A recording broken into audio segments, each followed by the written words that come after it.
हिस्सा बनाए, जहां हम मिलकर एक शांत, संतुलित और सस्टेनेबल विश्व के मेडिकल और रिसर्च इंस्टीट्यूशंस में योगा के क्षेत्र में एविडेंस बेस्ड और तनाव से समाधान की ओर ले जाए। साथियों, विश्व में योग के प्रसार के लिए तो आधुनिक रिसर्च से और अधिक सशक्त कर रहा है। देश के बड़े बड़े मेडिकल संस्थान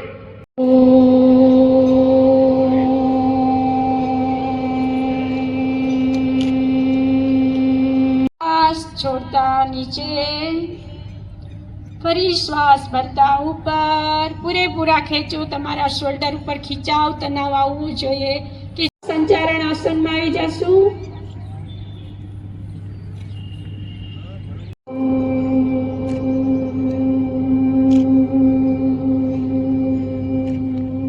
મિડલમાં ફરીવાર રાઈટ સાઈડ।